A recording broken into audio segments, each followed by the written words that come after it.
U.S. President Donald Trump and Ukrainian President Volodymyr Zelensky clashed again on Wednesday on efforts to end the three-year-old war in Ukraine. Trump chided Zelensky in a Truth Social post for refusing to recognize Russia's occupation of Crimea. He said the territory was lost years ago and, quote, is not even a point of discussion. White House spokesperson Caroline Leavitt elaborated in comments to reporters. The president's frustrated. His patience is running very thin. He wants to do what's right for the world. He wants to see peace. He wants to see the killing stopped. But you need both sides of the war willing to do that. And unfortunately, President Zelensky seems to be moving in the wrong direction. Zelensky said this week that Ukraine will not recognize Russia's annexation of Crimea, saying, quote, there's nothing to talk about here. This is against our Constitution. His chief of staff said in a post on X that he stressed to the U.S. in talks Wednesday that Ukraine will stand firm on its principles regarding sovereignty and territorial integrity. Nevertheless, Ukraine's foreign minister said after those discussions that Kyiv was committed to working with the U.S. to achieve peace.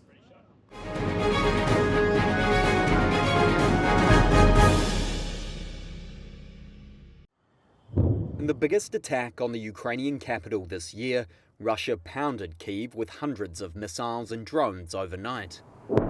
Many people have been killed and dozens injured as buildings were destroyed in parts of the city.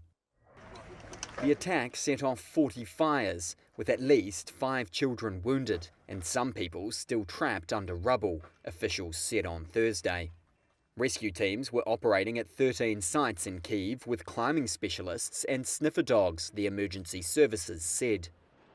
Mobile phones were heard ringing under the rubble by teams carefully scouring the disaster sites for signs of life. Kyiv Mayor Vitaly Klitschko said at least 8 people had so far been confirmed killed. Residents of this apartment block in the west of the city had no time to evacuate. There was the air raid siren. We did not even have time to dress to go out of the apartment. One blast came after the other. All windows were blown out. Doors, walls. My husband and son were thrown to the other side. That's it. I cannot remember anything else. This is what the situation is like. The main thing is that we are alive. Everything will be okay.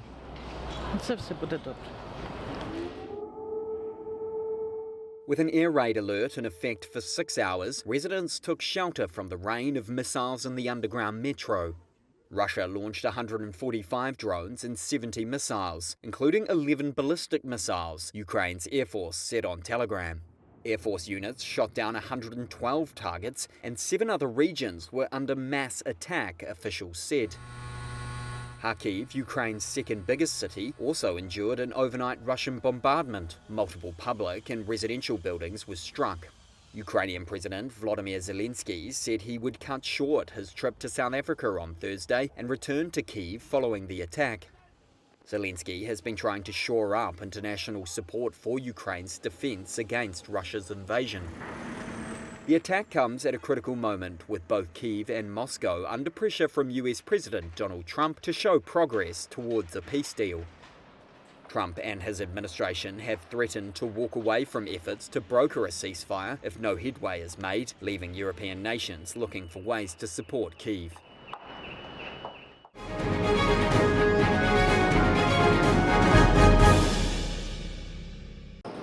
Wall Street's main indexes closed higher for a second straight day on Wednesday, with the Dow gaining 1%, the S&P 500 adding nearly 1.7%, and the Nasdaq climbing 2.5%.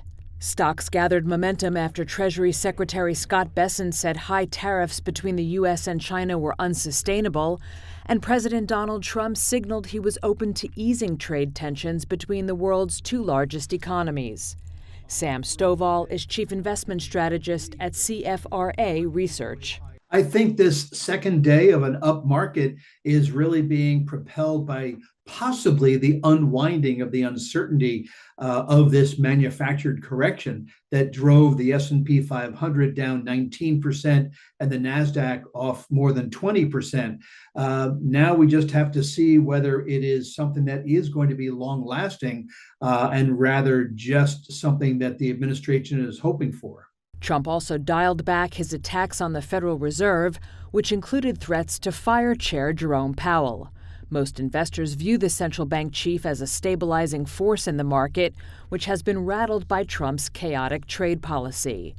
Meanwhile, first-quarter earnings season has hit full stride, with 110 of the companies in the S&P 500 having reported. Of those, 75% have beaten Wall Street estimates, according to LSEG. Tesla shares rose more than 5% after CEO Elon Musk said he would significantly scale back his work with the Trump administration to devote more time to running his companies.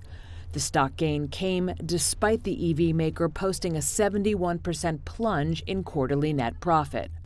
Shares of Boeing surged 6% after the plane maker reported a smaller than expected quarterly loss and said it produced and delivered more aircraft. On the flip side, shares of General Dynamics dropped more than 3% after the aerospace and defense company said its business jet orders fell from the previous quarter, and despite posting a 27% increase in first-quarter profit.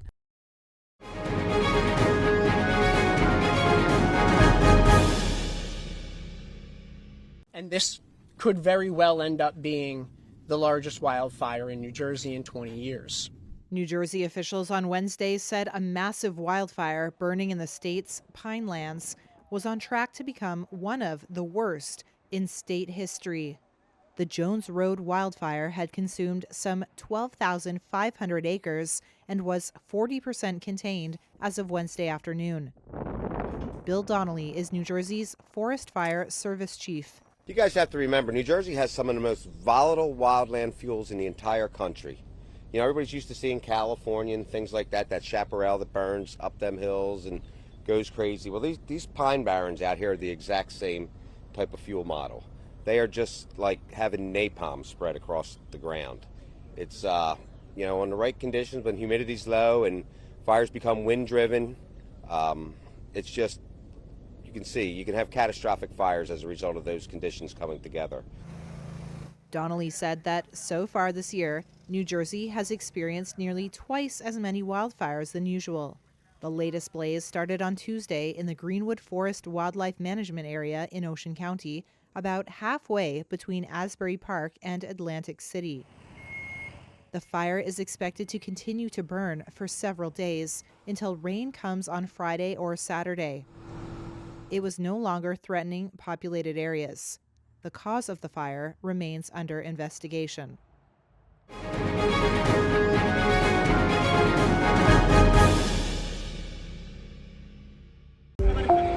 From Huawei's plans for China to humanoid robots racing in a half marathon, this is AI Weekly.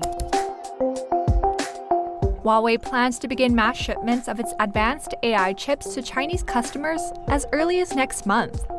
That's according to two people familiar with the matter, who added some shipments have already been made. Chinese companies have been scrambling to find a domestic replacement for NVIDIA's H2O chip. The Silicon Valley giant had until recently been able to sell the chip freely in the Chinese market. Meta Platform says it's expanding access to its AI assistant on Ray-Ban smart glasses to 7 additional European countries. That will allow people in Germany, Austria, Belgium, and others to interact with Meta AI using voice prompts to get answers to general questions, the company said. The Facebook and Instagram parent launched its AI technology in Europe in March, after a delay over data protection and privacy concerns. A report from the International Monetary Fund says the economic gains from artificial intelligence will likely outweigh the costs of rising carbon emissions by the data centers needed to run AI models.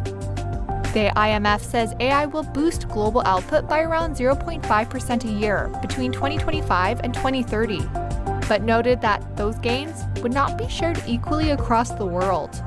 Take-up of AI is expected to drive a surge in demand for energy-intensive data processing power in the coming years, even as the world struggles to keep promises on reducing emissions. Humanoid robots raced against humans for the first time in a half marathon in China's Beijing. The race drew crowds of spectators, including Hersey Xu, who works in the artificial intelligence field. There's a kind of sportsmanship, whether it's humans or robots. They are all exercising. It feels like I'm watching the development of machines, the development of AI. The winning robot, Tiangong Ultra, finished in 2 hours and 40 minutes, a long way off from the men's winner, who finished in just over an hour.